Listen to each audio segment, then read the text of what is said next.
Boa noite. Estamos entrando ao vivo para mais uma live do Fardo de Ternura. Hoje a nossa live é sobre o ganho de peso do bebê. Meu bebê não ganha peso e agora? Vou colocar aqui fixado o tema da nossa live. Peso.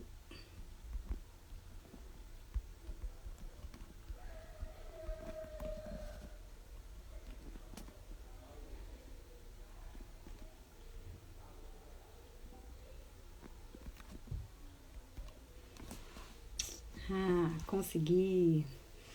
Boa noite, todo mundo que está entrando. Estamos iniciando aqui a nossa live, né? O Fardo de Ternura fez durante todo o mês de agosto lives sobre amamentação e hoje a gente vai ter uma live aí sobre ganho de peso do bebê com a pediatra Fernanda Mosqueira. Vai ser ótimo. Boa noite. Esse é um tema que traz muita preocupação, né, no início ou em algum momento em que você se depara com isso, né, com essa situação do bebê estagnar ali num peso que não está adequado. E a gente vai conversar sobre tudo isso, trazer muita informação de qualidade, poder responder as perguntas de vocês. Então, podem colocar as perguntas na caixinha de perguntas e a gente vai ter um momento aí para responder. Esperando a Fernanda entrar. Eu sou Luara, sou doula, consultora em amamentação, coordenadora aqui do Fardo de Ternura, uma das coordenadoras, né? Somos 5 e vou estar aqui hoje com vocês.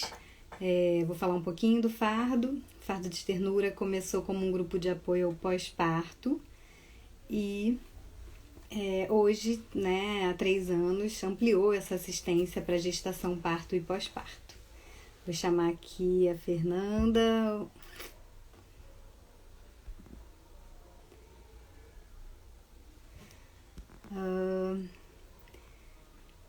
Fernanda, vê se você consegue pedir para entrar. Que eu não tô conseguindo aqui te chamar.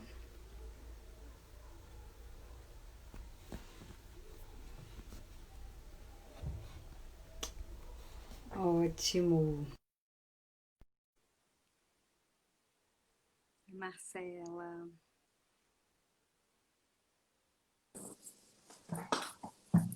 Oi.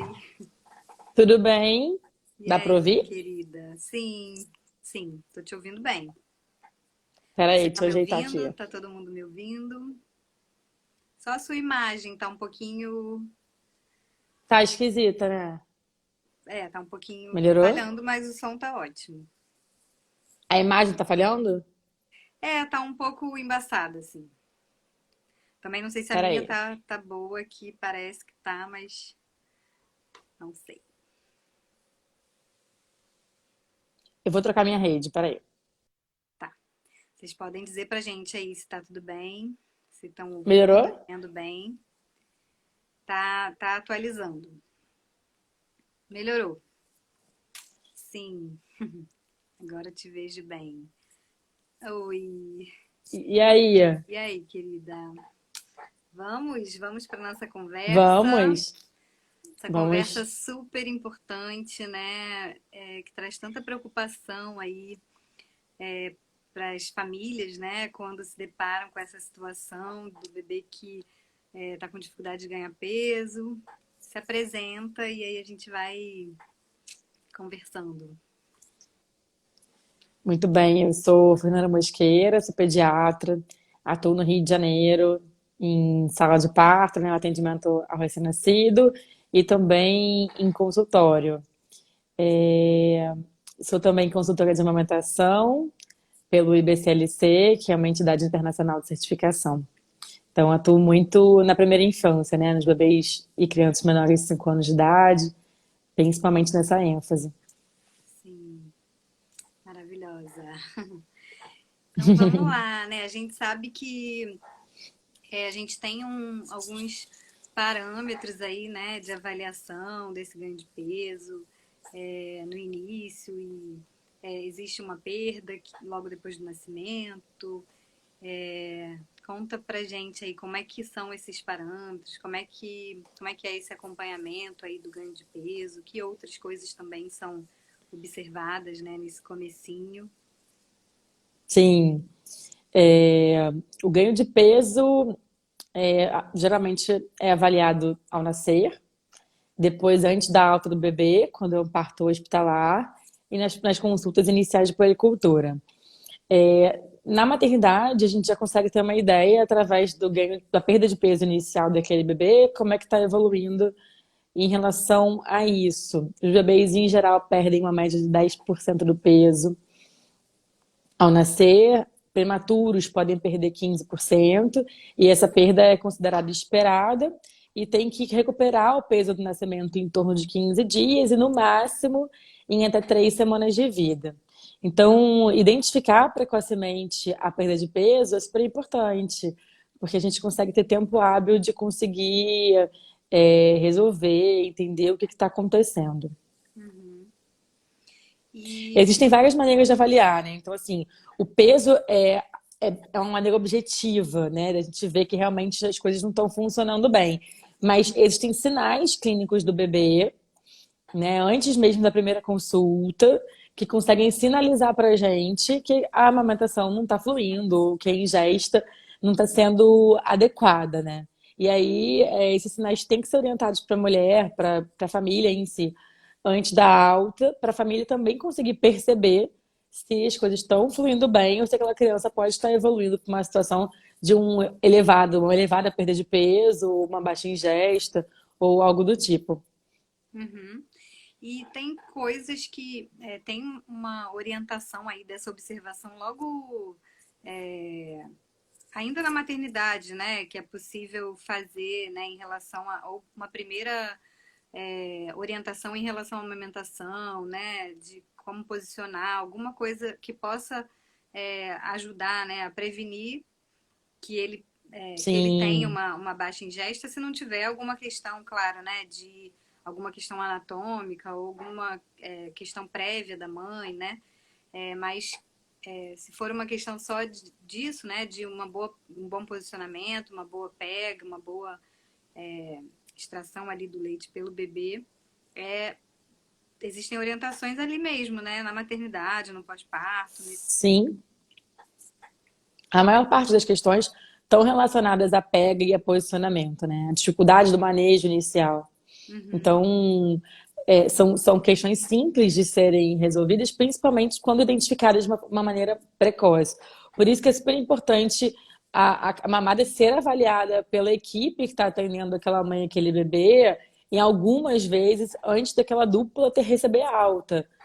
Alguém tem que observar e ver se está fluindo adequadamente, né? Se essa dupla receber a alta da maternidade ou a alta do parto domiciliar, né? Receber liberação sem ninguém identificar, se ninguém observar a mamada e sem identificar alguma questão, o bebê pode ser prejudicado em relação a isso. Então, a primeira mamada é super importante nesse contexto, né? Garantir que aquele bebê vai ter a primeira mamada na golden hour ainda, e isso uhum, favorece uma pojadura mais precoce. É o momento em que a equipe está em conjunto com a paciente, então é uma boa oportunidade para você identificar questões de pega, posicionamento, orientar a mulher, avaliar o bebê. Mas antes da alta também tem que acompanhar pelo menos uma mamada para garantir que aquela mulher vai conseguir dar seguimento na maternidade, fora da maternidade, né? Depois da maternidade. uhum. Sair da maternidade com, né, com essas informações aí para tanto de como ela pode fazer para prevenir, quanto o que observar, né, para que podem ser sinais, né, de que algo está acontecendo. Que E algo está acontecendo. E é super importante, porque às vezes a mulher vai para casa com dúvidas, sem conseguir acoplar o bebê direito no peito, já sentindo dor, então com uhum, os sinais de alerta de que não está fluindo, né? Então, uhum, questões simples podem ser resolvidas nesse contexto. E o que ela pode observar em casa, né? O que a família pode entendi. observar em casa? Porque os pais não vão ter balança em casa para acompanhar a Sim. perda de peso. Mas tem que ficar de olho principalmente nas eliminações. Então, xixi, cocô, comportamento do bebê, o tempo que demorou, pode demorar para a pojadura, né? Então, é, até o momento da pojadura, que é a descida do leite, o bebê pode fazer 1 a 2 xixis por dia e pode não evacuar diariamente. Isso é considerado normal. Uhum. O xixi pode estar concentrado, pode sair aquele xixi que parece sangue, né? Muitas vezes as pacientes se remetem a gente, o xixi está com sangue, mas é um xixi concentrado, e isso Mas também é saízinho, normal né? antes da pojadura, né? Antes da pojadura. E aí, Uhum. depois que o leite desce, depois que vem a pojadura, as eliminações têm que mudar de uma maneira drástica. Então, aquele bebê que fazia 1, 2 xixis tem que fazer pelo menos 5 a 6 xixis por dia. Evacuar diariamente é um excelente sinal e as fezes têm que mudar de coloração. Então, o que era mecônio tem que evoluir para uma coloração mais amarronzada, depois esverdeada e, por fim, tem que estar amarelo, claro e mais líquido. Uhum. Então, um bebê que logo após a pojadura, né, que nos dias seguintes da pojadura, já aumentou a quantidade de xixi, já transicionou a coloração das fezes, que está mais calmo, que está mais tranquilo, é um sinal para a gente, mesmo sem pesar, de que as coisas estão fluindo bem. Ao mesmo tempo que aquela mulher que já teve a pojadura e o bebê está insaciável, mamando o tempo todo, que não sai do peito, que continua com pouco xixi, ou continua com xixi concentrado, que continua sem evacuar com regularidade, já é um alerta também de que a mamada não está funcionando, de que tem alguma questão ali que não está fluindo, né? E aí é um sinal também para a gente procurar assistência mais cedo, né? Para avaliar aquele bebê mais cedo, para não correr o risco de ter uma baixa ingesta. Uhum. Geralmente a primeira consulta do bebê deve ser com quanto tempo? Qual é o ideal, assim? Então, de preferência, em torno de 5 a 7 dias. Uhum. Tá? Principalmente se o bebê recebe uma alta precoce, né? Que muitas vezes a criança está bem, foi um parto fisiológico, né? Tá mamando bem, então acaba recebendo uma alta precoce, que a gente Uhum. diz que é em torno de 24, 36 horas de vida. Então, esse bebê tem que ser visto entre 5 e 7 dias, que é o período em que a pojadura já tem que ter acontecido e aquela criança tem que estar começando a ganhar peso. Uhum.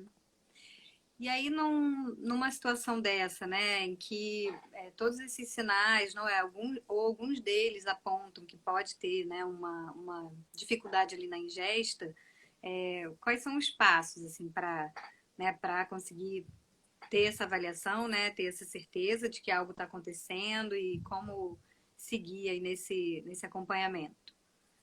Como é que... Sim, a partir do momento que a gente identificou que o bebê não está recuperando peso, ou que continua perdendo peso, ou ainda que tem sinais de desidratação, né, que não está com as eliminações adequadas, a primeira coisa a fazer é observar novamente a mamada.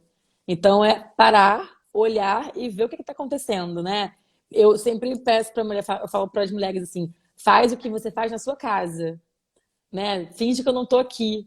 Porque é isso, a gente tem que entender o que que ela tá fazendo na casa dela, olhar de fora e Uhum, tentar ver se tem alguma coisa que a gente possa corrigir. E na grande maioria das vezes são questões de ajuste, de posicionamento, de pega, né? De orientação simples. Manejos simples em que a gente vai conseguir garantir que vai fluir.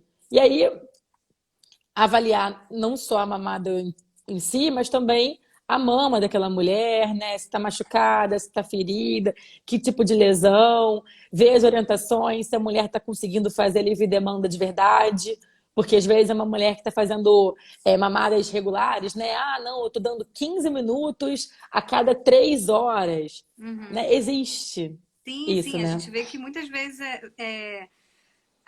as informações que ela vai receber até durante a gestação, né, sobre esse começo, é, são essas, de que o bebê vai mamar de 3 em 3 horas, que assim é tudo bem, e aí é Isso. um manejo simples aí de trazer informação, de dizer para ela que Às vezes a família tem dificuldade de interpretar o momento de colocar o bebê no peito, sabe? Então a criança sim, mamou o tempo que alguém julgou que é o tempo suficiente, e depois a uhum, criança está chorando, está buscando, está demonstrando sinais de que quer mamar mais, mas a família não interpreta aquilo como um sinal de que a criança está com fome, né? Então, Sim. bota na cadeirinha que vibra, anda com ele pela casa, coloca o dedinho para ele sugar, porque ele não está com fome. Então, às vezes, assim, na grande maioria das vezes, é uma questão de ajuste e orientação. Observar, ver o que está acontecendo e orientar, né? Em algumas Uhum. situações pode ser mais do que isso, mas na grande maioria das vezes, um ajuste simples e orientação flui bem. E aí Sim. é uma criança, uma dupla que a gente tem que ficar vendo de perto, né? Então não Uhum. dá para ver que aquela criança não ganhou peso e pedir para voltar um mês depois, que seria a orientação oficial do Ministério da Saúde, da Sociedade de Pediatria, né? Uma primeira Aham. consulta, depois a segunda consulta com um mês de vida. Não Sim. pode. Se a gente perceber o que não está funcionando, tem que ficar em cima, tem que ver com intervalo mais curto, né? Tem que garantir que está funcionando para você dar um intervalo maior Uhum. para aquela família, para não perder tempo de estimulação da mama, para não perder tempo de ação, para não ter grandes complicações tanto para a mãe e para o bebê. Uhum. Alguém perguntou sobre as madrugadas, né? Como é que fica, né? E legal a gente falar assim, dessa importância da Como é que madrugada. fica?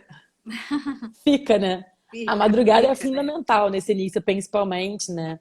Para a Uhum. manutenção da amamentação, a madrugada é super importante. Por que que é importante? Porque o pico da prolactina, que é o hormônio que ajuda, que atua na produção de leite, é durante a madrugada. Então, se o bebê não mama naquele momento, o corpo tende a produzir cada vez menos, né? Perde-se a Então, oportunidade, né? Dessa. exatamente. Por mais desconfortável que seja para a mulher, para a família, etc., a mamada da madrugada tem seu valor, né? É importante. E nesse início é Uhum. super importante. Sim. O início é um encontro de expectativas, né? E tem essa questão, né? Daquela família estar conhecendo o que é ter um bebê, conhecendo aquele bebê, né? E poder entender todos esses sinais e ajustar tudo isso é um processo, né? Um processo que, inclusive, Sim. que exige muito acolhimento, né? E empatia aí dos profissionais que vão estar atendendo essas famílias, né? Enfim, de sendo apoio também para isso, né? Para que elas. Para isso, para, né, gente, eu não imaginei que fosse assim, né? Mas, bom que você está aqui me sendo apoio, né? Para a gente seguir e tal.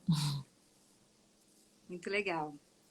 E aí, quais são as principais causas, né? Quando acontece isso, de não conseguir, né? Do bebê seguir com dificuldade de ganho de peso. Quando não é ajuste, quando não é pega, posicionamento, informação, né, livre demanda e etc., a gente tem que pensar em causas da mulher e causas do bebê. E aí existem causas da mulher em si, não só da mama da mulher, mas doenças da mulher, condições da mulher que podem favorecer uma baixa produção. E existem questões do bebê que podem favorecer uma dificuldade de extração da mama. E aí a gente precisa avaliar, né, o que está acontecendo. Se a mama está murcha e o bebê está superativo, ou se a gente tem uma mama com uma produção maravilhosa, às vezes já com mastite, engurgitada, com abscesso, sinalizando que o bebê não está conseguindo fazer uma extração adequada e, a partir daí, seguir essa direção, né? Na mulher, o que pode acontecer com frequência são as cirurgias de mama. Então, prótese, redução de mama, biópsias, questões mamárias, né? Que a gente não consegue garantir previamente se isso pode influenciar ou não a amamentação. Existem técnicas cirúrgicas que favorecem a um desfecho pior e outras técnicas que não, que têm uma tendência a não ter grandes interferências, mas qualquer Uhum. manipulação na mama é uma grande surpresa. A gente só vai descobrir depois que iniciar o processo, né? E algumas questões metabólicas também favorecem a produção. Então, diabetes, hipotireoidismo, hipertireoidismo, né, favorecem. É raro, mas pode acontecer de a pessoa ter hipogalactia, né, que é uma produção pequena de leite, e geralmente isso está relacionada à hipoplasia mamária, que é uma condição da mulher, né, de ter uma pequena quantidade de glândula mamária, e a gente consegue identificar isso fisicamente no exame físico. Então, em algumas situações é da mulher, é anatômico, né? E muitas vezes mulheres que fizeram correções na mama, que botaram prótese de silicone, e que hoje tem uma mama esteticamente linda, tinham no passado uma mama hipoplásica. E aí, nessas Sim. situações, realmente a produção vai ficar diminuída por uma questão mesmo da mulher, né? Uhum. Algumas situações, né, não é a questão não é materna, mas a questão é do bebê. E aí, partindo para o bebê, tem várias condições que podem favorecer o baixo ganho de peso. Questões orais, e aí a gente entra para os freios, né? Freio lingual, anterior, posterior, freio labial, mas Uhum. também para situações, questões do bebê além da boca, né? Bebês hipotônicos, bebês neuropatas, bebês com traquamalácia, né? Com malácia, que é uma questão que aumenta o gasto calórico daquele bebê. Bebês com alergias alimentares, então bebês APLV com outras alergias que têm dificuldade de absorção. Então a gente tem um leque de possibilidades que podem interferir no ganho de peso e podem interferir na amamentação inicial. Uhum. E, e aí, quando é, a dificuldade de ganho de peso vai colocar aí quais são as possibilidades, né, para gente, quais estratégias são possíveis, né, para poder fazer avançar esse ganho de peso e resolver ali a questão ou amenizar, né, remediar ali o que tá atrapalhando, porque existe uma, né, uma prioridade ali de que esse bebê se alimente e siga se desenvolvendo, né? Então, em que momento, né, se decide por... Bom, existem os procedimentos, né, a gente até teve lives aqui sobre a frenotomia e frenectomia para falar sobre os freios orais, a gente teve uma live para falar sobre freios orais e causas de dor, então a gente tem, né, alternativas aí para resolver isso e em que momento também a gente precisa incluir um leite artificial também, enfim, como é Sim. que. Quais são esses limites aí, né? Você Então, falou a desse partir do momento que a diferencial. gente identifica, sim, a partir do momento que a gente identifica que há uma questão naquela mamada, a primeira preocupação é proteger a amamentação. Uhum, Então, proteger a amamentação é proteger aquele bebê e proteger a produção daquela mulher. Então, o bebê não está ganhando peso, a amamentação não está fluindo, a gente precisa, de alguma forma, manter aquele bebê sadio, e a primeira opção nunca é fórmula. Então, é uhum, a opção mais prática, é a opção mais sim, rápida, é a opção mais conhecida, porém, não é a primeira opção, né? Não é a opção uhum, mais saudável para a mulher e para o bebê.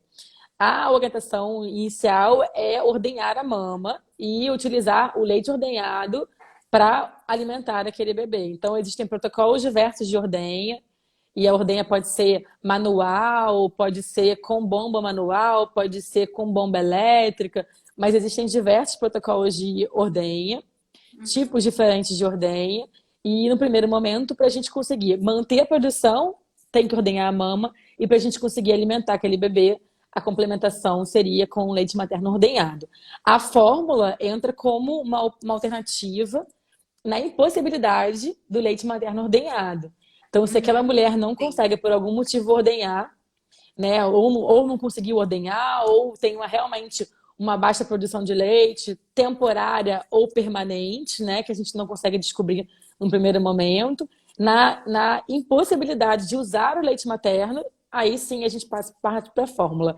Mas nunca a fórmula é uma primeira opção. sim, E aí, uma vez que a fórmula foi prescrita, a gente precisa, você que prescreveu, né, nós, no caso, que uhum, prescrevemos, a gente tem que orientar a família de como que vai ser feito, de uma forma que seja protetora da amamentação, criando uma estratégia de como que você está colocando e quando você vai tirar.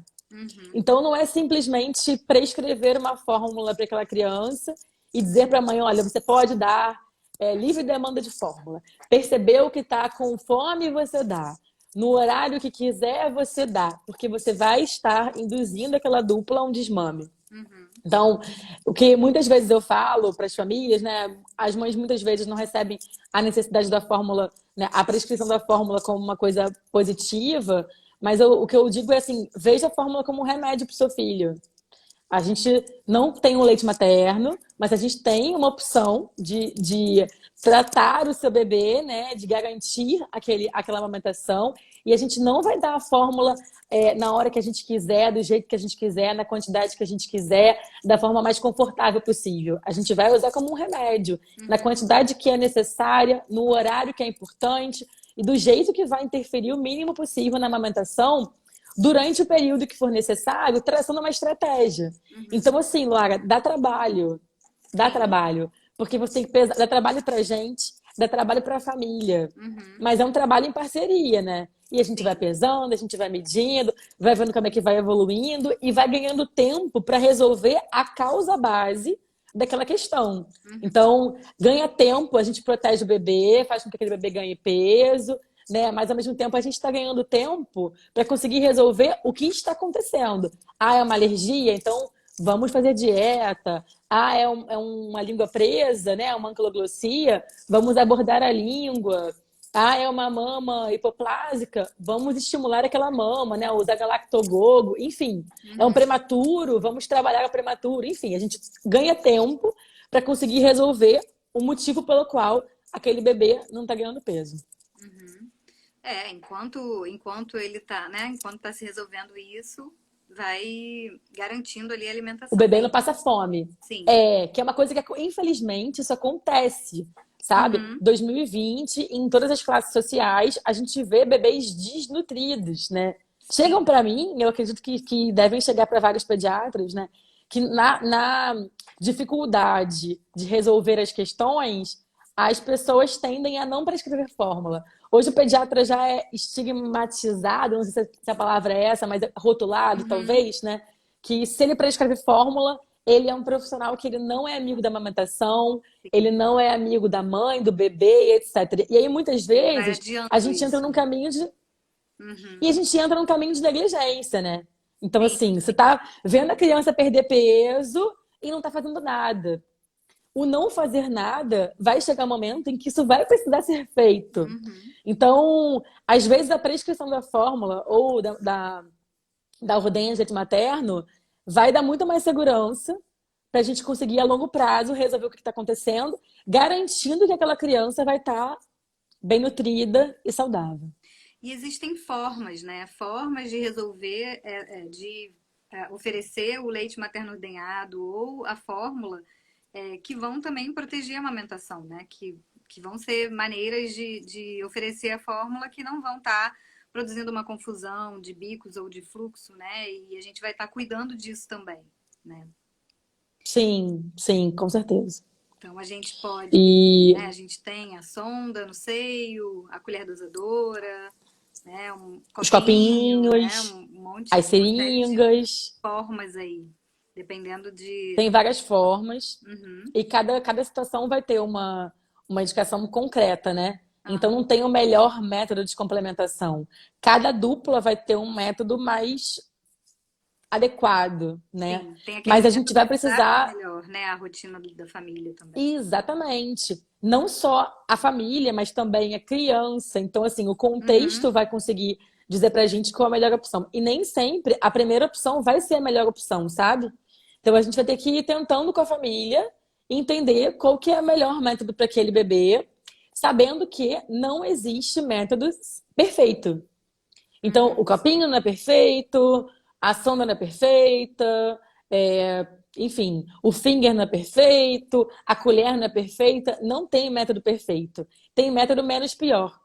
Então, todos têm algum risco, seja de confusão de bico, ou confusão de fluxo, ou aumenta a deglutição de ar, então o bebê fica mais desconfortável, vai ter mais gases, enfim, é, Às vezes vai ter todos que os métodos têm. reprogramar, né, a direção ali no Vai ter que meio do reprogramar, vai ter caminho. que avaliar, né?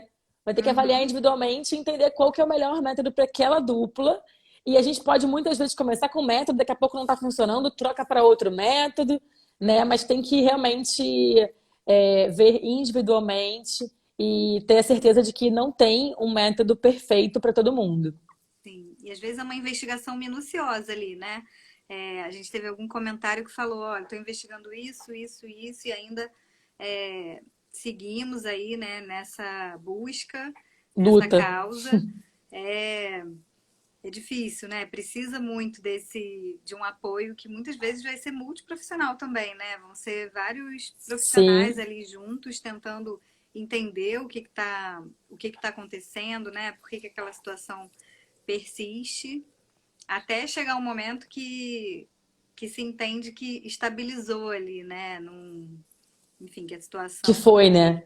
Para algum tem. caminho, né? Aham, Para algum lugar, né? Mas sim, e não só uma rede importante, muitas vezes multidisciplinar, mas também uma rede de apoio super importante, uhum, né? Porque você pode ter uma equipe super legal com você, uma equipe atuante, ou que está ali para amamentação, junto, né? Vestindo a camisa, mas quem está dentro de casa com o bebê é a mulher e a família. sim. Então, tem que ter uma rede, né, em casa que dê o suporte, que vista a camisa, que acredite no processo, né? Porque não é geralmente não é uma questão rápida, né? Aham, Imediata, de resolução imediata. É sim. literalmente um processo. E quando a mulher deseja, né, seguir amamentando e protegendo a amamentação, vai exigir também esse uso dos outros métodos, né? E que não são os métodos que a gente vê no senso comum, né? Assim, a gente tem uma indústria da fórmula da mamadeira que aí tá pesado aí, né? Dizendo para essas mães que tem e para as famílias que tem um jeito muito mais fácil, né, de você alimentar ali o bebê, né? São muitas questões. Sim, com certeza. E quais são os profissionais que podem estar envolvidos aí? Primeiro, a consultora de amamentação, né? Que é a mulher que vai estar ali no dia a dia, ajudando, dando suporte, dando apoio, revendo a mamada, muitas vezes Uhum, participando do ambiente familiar, né? Visita a família, vê a casa, vê o que está acontecendo, coisa que no consultório a gente não consegue identificar, né? Então a consultora é fundamental. E aí depende, né, de qual a situação daquela dupla.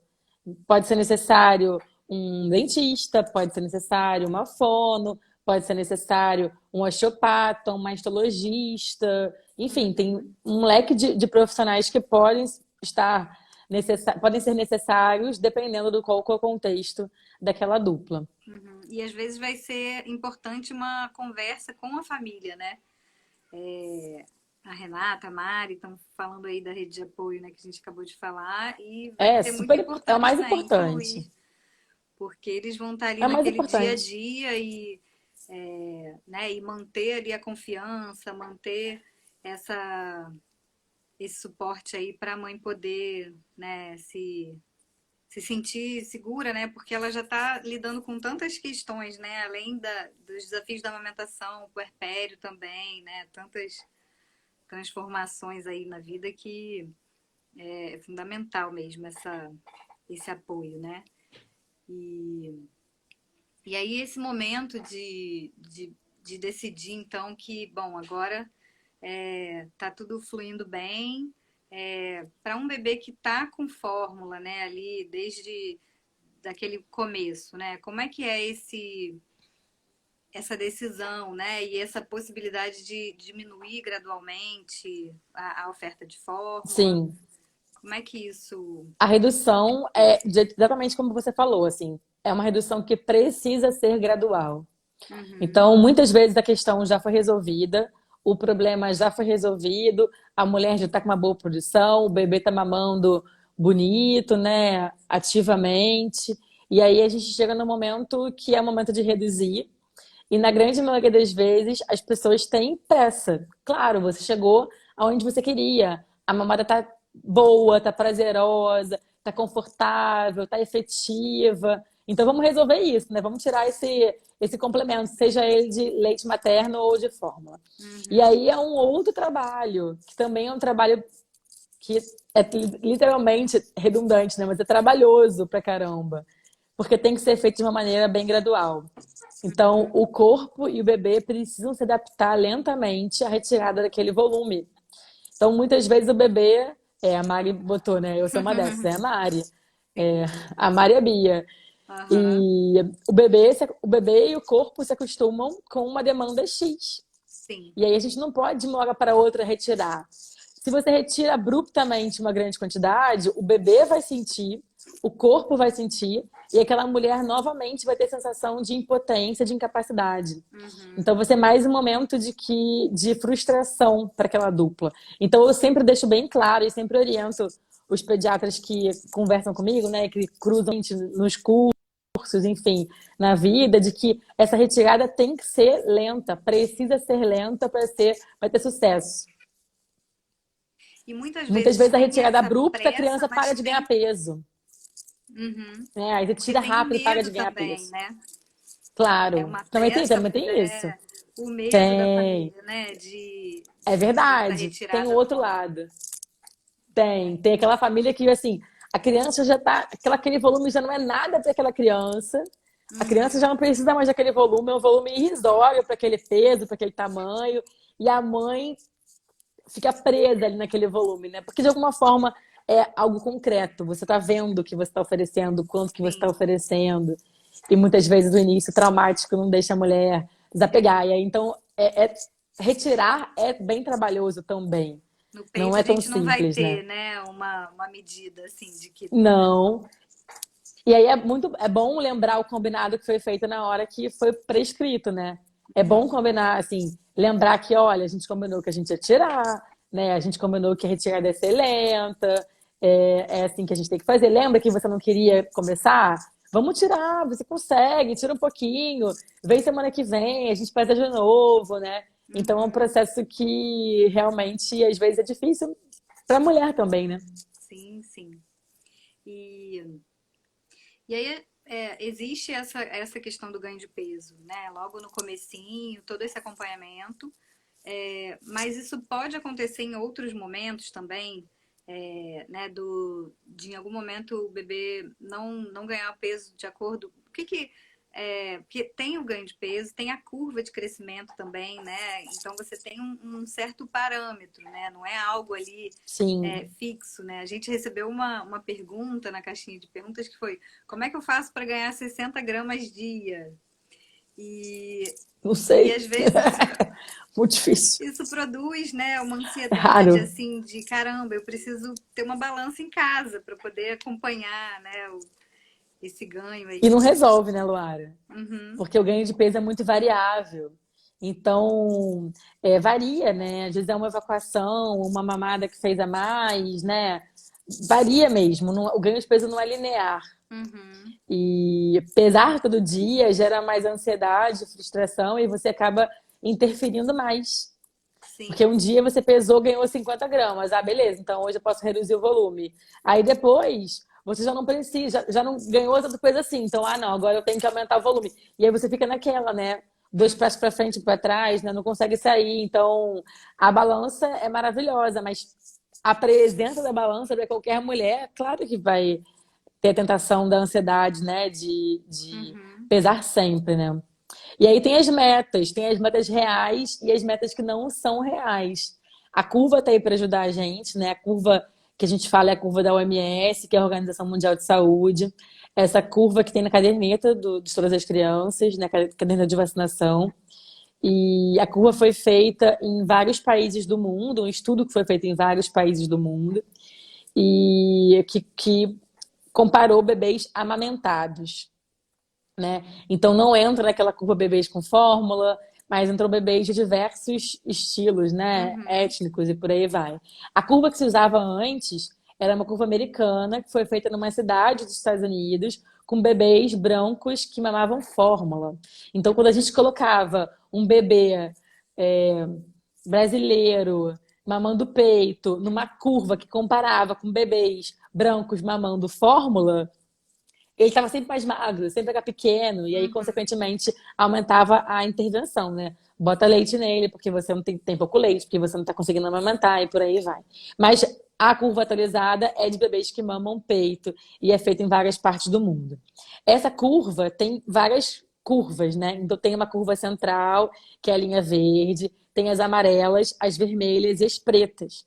E Uhum. uma grande dificuldade que eu vejo muitas vezes é dos próprios profissionais de conseguir interpretar e utilizar a curva da forma correta. Então, nós não somos a média. Ninguém é a média, né? A média não existe, porque existem adultos grandes, pequenos, magros, né? Ou aquele baixinho gordinho, aquele longilíneo, aquele do IMC um pouquinho maior, aquele do IMC um pouquinho baixo, e nem por isso todo mundo é errado. Então Uhum. não tem uma meta de todo mundo tem que ser a média. Não, todo mundo tem que ser a massa. A gente tem que ficar ali naquela massa. E naquela massa Aham. vai ter o mais longilíneo, vai ter aquele outro que é mais brevelinho. Então, assim, vai ter o socadinho, né? Vai ter o magriço e dentro de um normal. Uhum. Mas muitas vezes a grande meta das pessoas e dos próprios profissionais é atingir a linha verde, que é difícil. Então, Ficar ali muitas vezes aquela sempre. criança vai ter um biotipo. Uhum. Às vezes a criança vai ter um biotipo de ser pequenininho mesmo, mas é um pequenininho que está dentro da curva adequada, né? Dentro das margens adequadas, seguindo uma velocidade adequada de crescimento. Essa criança é saudável. E muitas vezes vai receber a indicação de complementar ou de sofrer algum tipo de intervenção nesse sentido, ou a mulher vai ser pressionada porque ele não está na linha verde, que seria supostamente. Uhum. Então, tem uma ansiedade das famílias em relação a isso, tem uma ansiedade dos próprios profissionais em relação a isso. Então, a curva tem que ser explicada. A família tem que ser orientada sobre para que serve a curva, o que é a curva, o Uhum. que significa cada linha da curva e o que a gente espera do bebê dentro daquele gráfico, né? O que Uhum. é o correto dentro daquele gráfico? Quais são as expectativas dentro daquilo? E aí, assim, você falou 60 gramas por dia. Ganhar Fala 60 sobre isso, gramas por porque um monte de gente dia, perguntou, meu Deus, gente, não isso é uma dá, meta né? impossível, Aham. né? É impossível. É um ganho de peso acima do esperado, né? Dizer para uma mulher que o bebê dela tem que ganhar 60 gramas é quase que uma maldade, 60 gramas por dia, né? É quase que uma maldade, porque em Cruel, média os né? bebês ganham 20 a 30, né? É Uhum. 15 a 50 um ganho de peso adequado para esse pro início, depois vai mudando. Mas grande massa de bebês ganha entre 20 e 30 gramas por dia e tá maravilhoso, né? Uhum. Tá ótimo, tá excelente. Então, às vezes acontece de eu receber alguma família que o bebê tá ganhando 25 gramas por dia e que teve a recomendação de que tem que ganhar 30, que tem que Aham. ganhar 40 e que para isso recebeu a indicação de fazer uma mamadeira à noite, porque aproveita e dorme, sabe? Tipo Aham. isso. Sim. E aí é uma dificuldade do profissional de avaliar a curva e uma dificuldade também de indicar a maneira correta, de a indicação correta e a fórmula correta da complementação. E fazer uma intervenção quando ela é realmente necessária, né? Claro, É, claro, e é muito cruel, assim, eu estava aqui Mariana. pensando que só essa pressão de ter que manter exatamente ali naquela linha verde já produz uma ansiedade tão grande que também não favorece, né? Porque para amamentar, né, você precisa também estar tranquila, né? Você precisa estar cuidando aí dessa saúde emocional da mãe, né? Enfim, Sim, de garantir para ela que está fluindo, a gente está aqui dentro desse parâmetro, não precisa ficar ali o tempo todo, né, nessa curva ou, né, ganhar sempre 30 gramas ao dia. sim. E o ganho oscila, né, Luara? Então, assim, a gente não é Aham, robô. Então, o bebê não vai ganhar todos os meses o mesmo gramas dia, né? Vão ter momentos que vai ganhar mais, momentos que vai ganhar menos, momentos em que vai crescer mais do que engordar, outros que vai engordar mais do que crescer. uhum, Então, a curva é um processo, né? A gente não pode ver pontualmente ali, a gente tem que ver o caminho que aquela curva segue, o caminho que aquele bebê está seguindo. E é isso, o bebê não é só um papel, né? Não é só um sim, desenho na curva, o bebê é muito mais que isso. E muitas vezes é uma pressão tão grande na mulher que ela deixa de curtir aquele processo, né? uhum, Deixa de viver aquele bebê que é saudável, que tá ótimo, que tá fofo, mas não tá naquele padrão que aquele profissional determinou que deveria ser. uhum. E como é que ao longo dos meses, né? Isso muda um pouco, essa expectativa em relação ao ganho, né? Até quando a gente tem a introdução alimentar, né? Essa expectativa também muda um pouco. Como é que é esse. Sim. essa mudança aí? A maioria dos bebês ganha mais peso nos primeiros 3 meses de vida. Depois há uma redução entre 3 e 6. E de 6 meses em diante, os bebês ganham uma média de 300 gramas por dia. Uhum, 200 no final, né? De 9 meses para frente, de 6 a 9, uma média de 300 gramas por dia. E aí, às vezes, aquela família que estava acostumada com o bebê ganhando 30 gramas por dia, que é 900 gramas, 1 quilo por mês, vê o bebê ganhando 300 gramas, acha que está errado. Mas a uhum, curva nos ajuda bastante em relação a isso, né? Quem tem bebê, quem tem acesso à curva, sabe que a curva faz um up e depois ela vai uhum. entrando num platô, né? Vai reduzindo o ganho de peso pela introdução alimentar, o bebê que vai ficando mais ativo, começa a se locomover mais, engatinhar, andar, né? Tem um gasto calórico também maior. Então é esperado que tenha uma redução de peso. Peso não, uma redução da velocidade de ganho de peso. O peso não reduz. O que reduz é a velocidade do ganho de peso. Então as metas são diferentes em relação à faixa etária, né? Não dá para Uhum. imaginar que um bebê vai ganhar 30 gramas por dia durante o primeiro ano inteiro. E Sim. 30 gramas por dia é o equivalente a ganhar 1 quilo por mês. Um bebê de 3 quilos ganha 1 quilo por mês, termina o primeiro ano com 15 quilos. E 15 quilos é o peso médio de uma criança de 4 anos de idade. Uhum. Então, aquele E ganho vai vai ficar um bom reduzir, tempo, precisa né? reduzir. Vai ficar um bom Vai, tempo vai, vai aí com estabilizar. um determinado peso. Vai, vai. Então, a curva é super importante, principalmente por isso, né? Para a gente acompanhar e ver como é que aquela criança está evoluindo. Então, não é só um grama, X gramas por dia. Tem toda uma avaliação dentro da curva e da evolução do desenvolvimento daquela criança, daquele bebê. Uhum. É, porque a gente ainda tem nesse tempo os marcos de desenvolvimento, né? Então, o que também Claro, vai indicar que aquele bebê está se desenvolvendo bem vai fluindo. ser esses marcos ali, né? Se ele está Claro, acompanhando. com certeza. E tem um outro momento que eu fiquei pensando, né, para fazer, pensar nessa live, que é o momento de retorno ao trabalho, né? Que é um momento também que traz muita uma ansiedade, assim, né? E aí, como é que vai ficar, né? Muitas vezes a mulher vai voltar a trabalhar antes dos 6 meses do bebê e como manter ali a alimentação, né? É, enfim, de um jeito que ela possa ficar tranquila de que ele vai receber a quantidade que ele precisa. Isso também é um momento que acaba sendo chave ali, né? Dessa relação com a Sim, amamentação, para quem quer manter, né? Para quem consegue manter aí com um aleitamento materno ou mesmo com a complementação, né? sim. De quais são as formas possíveis, né? De manter o bebê alimentado, mesmo sem estar Essa fase do amamando, né? retorno, sim. Essa fase do Às vezes retorno ao tem uma queda de trabalho. produção ainda, né? Para manejar ali também. Tem que ter um preparo, né, Luara? Então, assim, tem que ter um planejamento antes do retorno. Uhum, Principalmente quando é uma mulher que vai voltar a trabalhar no esquema CLT, né? Que tem 8 horas, 9 horas de trabalho por dia. uhum, Então, tem que ter um planejamento, tem que definir quem que vai ficar com aquele bebê, quem vai ser o cuidador, quantas horas que vão ficar fora de casa, se a mulher volta para amamentar, se não volta, qual o método que vai ser utilizado, e aí a gente entra naquela volta lá atrás, naquela questão da complementação. Travou? Voltou. A gente entra lá atrás, né, em relação ao método, né, escolher o melhor método para travou um aquele pouquinho e bebê e para voltou. aquela família, porque quem Uhum, voltou? Então tem que avaliar também qual método que vai ser utilizado, não só para o bebê, mas também para a família, porque às vezes o melhor método, né, o método idealizado, não é possível para aquele cuidador.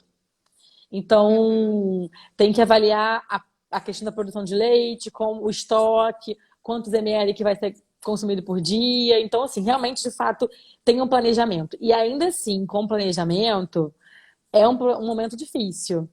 Uhum. Primeiro, porque a gente perde a livre demanda. Então, o bebê não tem É. acesso mais livre ao peito, né?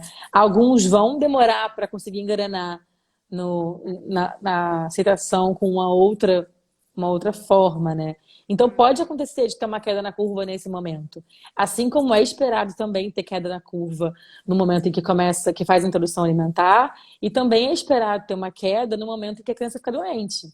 Então, Sim. ficou doente, vai ter uma queda ou vai entrar no platô, né? A mãe voltou a Uhum. trabalhar, são momentos de estresse, de adaptação. Então, é esperado que nesse ou que entra na creche, na escola, né? Então, é esperado que nessas fases tenha ali alguma repercussão na curva. Pode não acontecer nada, pode fluir super bem, continuar engordando, crescendo, ok? Mas se por acaso tiver alguma repercussão, tem uma justificativa. E ainda assim, não é indicação da gente entrar com uma complementação Aham. ou, enfim, alguma coisa para a criança ganhar peso, né? Sim, eu já ouvi isso também, né? Ah, eu vou voltar a trabalhar, eu vou precisar é, incluir um Da leite mamadeira. artificial aqui, né? É isso. Isso. Né? E Assim, quanto ou então tempo assim, antes? vai ficar com a minha mãe e a minha mãe só fica se for com mamadeira, porque ela nunca deu de outra forma. Uhum, Ok, traz a sua mãe, vamos conversar com a sua mãe, vamos explicar para ela que tem outras maneiras, a gente pode ensinar para ela, aham, inclusive outras maneiras, né, para conseguir proteger a amamentação. E você precisa falar para sua mãe que é importante para você a amamentação. Então, enfim, sim, sim. E que é é um momento possível, né? Às complicado, vezes né? os outros cuidadores não Sim, conhecem essas outras formas, né? E aí vai ser sim, importante experimentar desconhecimento. antes também, né? Para poder não ter uma. Exatamente. Porque já vai ser um momento de adaptação de qualquer forma, né? Quando a mãe precisar ficar tanto tempo longe do bebê, e pode ser, né, que o bebê não queira aquela forma ali, né? O leite de uma outra forma que não seja no peito, né? Sim, Então, entender volumes também, né? Porque tem toda uma questão assim, sim, tem um quantos parâmetro, ml né? o bebê toma por mamada? Uhum. Depende. Tem É, aquele bebê que mama muito e faz longos intervalos. Tem aquele bebê que é de bicadinha, né? Que mama e daqui a meia hora mama de novo e mama de novo. Então, a gente vai vai ter que se variar, né? adaptar, Cada mamada também. claro. E aí, assim, fala para a avó, olha, as Bruna e Carol escreveram. Que as avós vão na consulta. Mas às vezes fala pra avó, olha, tem que mamar 150 ml. E a criança mamou 50, elas ficam estressadas que a criança não tá mamando. Mas Sim. aí se explicar que pode oferecer daqui a uma hora de novo, né? E de novo, e de novo. Enfim, é orientação mesmo. Aham. Orientar o Seguir cuidador, ali né? Então, junto, né? planejar com a mulher, né? Se antecipar, Uhum. planejar com a mulher, né? E orientar quem vai ficar com aquela criança. Sim. A Joana colocou aqui um comentário, né, de recebo muitas mães com orientação de limitar mamadas durante a primeira etapa da introdução alimentar, para a criança comer melhor. E é super difícil explicar o É suporte comum isso. nutricional importante do leite materno, justamente para evitar platôs e quedas. Não, É, não é difícil, necessariamente, né? né, isso Existe não essa. vai fazer com que o bebê, Não. né, se alimente mais, porque no início é isso, é uma experimentação, né, uma apresentação ali dos Sim. alimentos. E assim, qual é o principal alimento no primeiro ano de vida? Sim. É o leite materno. Uhum. Então a gente não pode tirar o principal alimento para supostamente aumentar o interesse daquela criança em relação à comida, né? A comida tem que ser ofertada, claro, tem que ter uma programação do que vai ser oferecido, né? Enfim, tem toda uma questão nutricional em relação à introdução alimentar, mas excluir a mamada, regular tempo, determinar horários, que é uma recomendação que a gente vê com frequência, né? Olha, agora que está na hora de Uhum. comer, é hora de comer. Tem que segurar o peito. Vai dar Sim. tantos minutos, tal hora, tal hora, tal Ou hora. Ou não. então, profissionais que determinam. Vai mamar 6 horas, vai comer 9 horas, vai comer depois tal hora. Na Uhum. prática, o que Não que a gente está amamenta fazendo com isso? A gente antes está antes não de. amamenta antes de comer, né? Ou espera tantos minutos depois de comer para você oferecer o Uhum. peito por tantos minutos. Enfim, isso, na verdade, é o quê? É você determinar, tirar a livre demanda, né, total, e você determinar em que momento aquela criança vai mamar. E isso pode atrapalhar também a introdução alimentar, porque a introdução alimentar é um processo. A Sim, e é criança está tão aprendendo e ela pode importante. demorar meses. Ela Sim. pode demorar meses para aprender, né? E E aí o é tirar o peito ali certo para botar o vai ser. duvidoso. Não, e o peito também vai ser uma segurança para a criança, né? Claro, é o Enfim, de que certo, ela não né? está perdendo o peito para precisar comer aquele alimento ali que ela nem sabe que é o que vai alimentar, né? Que vai saciar a E que ela fome. nem sabe comer muitas vezes, né? Porque vão Sim. ter aquelas crianças que vão de cara comer bem, que o bem é relativo, mas que vão ter interesse, que vão colocar na boca, enfim. E vão ter aqueles que não vão ter o menor interesse, ou que muitas vezes não estão nem prontos para comer e que uma introdução alimentar está sendo forçada. Então, quando eu falo assim, tirar o certo, não é o certo do certo e errado, é o tirar o garantido, né? Uhum. É tirar o garantido, o que está fluindo, o que está funcionando, que de fato alimenta aquela criança, para colocar uma coisa que ele está aprendendo muitas vezes a processar, né? Realmente uma introdução. Então, não concordo muito com esse tipo de orientação, né? Uhum. Sim, é É, o que a Joana possível. escreveu, é um processo que é muito mais de aprendizado do que de nutrição, com certeza, né? E Uhum. é literalmente um processo. No início a criança vai comer pouco, né? No início da introdução. E no final a alimentação vai estar estabelecida, é isso que a gente imagina, né? E a Uhum. substituição entre peito e mamada vai acontecer naturalmente, independente de você determinar horários fixos para o bebê conseguir mamar ou não. Uhum. A Priscila perguntou aqui se dá para treinar isso do bebê mamar com um ritmo específico. É algo que vai sendo forçado, né, Fernanda? É, se um profissional É, determina ali que tem que ser em determinados horários, aquilo vai trazer alguma, enfim, alguma. pode trazer algum impacto, né? Pode, de fato, pode trazer algum impacto. Uhum. Acontece, mas não vai ser uma estratégia que vai favorecer ali a alimentação do bebê, né? É algo Sim, não que é vai ser garantia, né? forçado e É, vai acabar, pode trazer alguma consequência aí, né? Desses não é uma platôs ou garantia de quebras. que vai resolver. Uhum, Assim como o sono, né? Não é o nosso assunto de hoje, mas é um exemplo clássico, né? O desmame noturno não é garantia de que a criança vai dormir. uhum, Regular a mamada diurna não é garantia que a criança vai comer. sim, com certeza. É isso. O peito é muito mais do que a alimentação, né? E ele vai precisar dessa segurança aí para entender que, enfim, tem uma coisa nova chegando, né? E não algo que vai fazer com Sim, que ele perca, né? sim. Muito importante isso. A gente está com 4 minutos faltando aí para a Passou gente rápido, né? acabar. Sim, acho que deu para conversar sobre tudo, a maioria das coisas que a gente pensou. Queria te agradecer muito ter estado aqui com a gente, né? Imagina. Acho que a gente Eu que conseguiu agradeço. mostrar, né, e trazer que é possível, ainda numa situação difícil, né, e adversa, e em que se lida com essa dificuldade de ganho de peso, é, é possível ainda assim proteger a amamentação, né, estabelecer aí estratégias de solucionar o problema e ainda assim, né, manter a amamentação, se esse é o desejo da mãe. E quer deixar alguma, enfim, algum recado, alguma mensagem aí para quem veio assistir, né? Para quem se interessou por esse tema e esteja aí ou Sobre esse esteja vivendo, né, assunto, essa questão. o que eu sempre bato na tecla em relação à amamentação é que as pessoas se informem. A informação é tudo, né, Luara? Então, assim, que se informem, que se cerquem das pessoas que vão de fato te ajudar, ou que estão informadas, né? Que estão ali naquele processo junto com você, que siga a sua intuição, né? Que, enfim, Uhum, seus desejos. Isso daí já é meio caminho andado. sim. Beijo, Lu, para você também. Um beijo, Lu. Beijo nas meninas. Muito obrigada, viu, querida?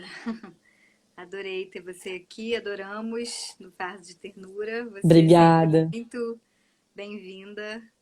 A live vai ficar Obrigada, Lu. gravada. Vou falar dos próximos eventos, né? Essa semana a gente tem no Fardo, na quinta-feira, nosso curso de amamentação para gestantes e casais. E no domingo a gente vai ter uma live com o Thiago Coque, do Homem Paterno, sobre o acompanhante no trabalho de parto.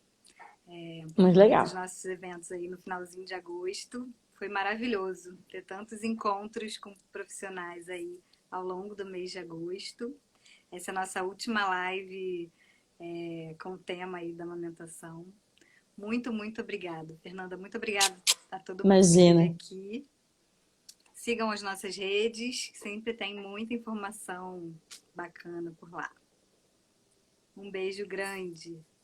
Beijo, beijo. Tchau, tchau. Beijo.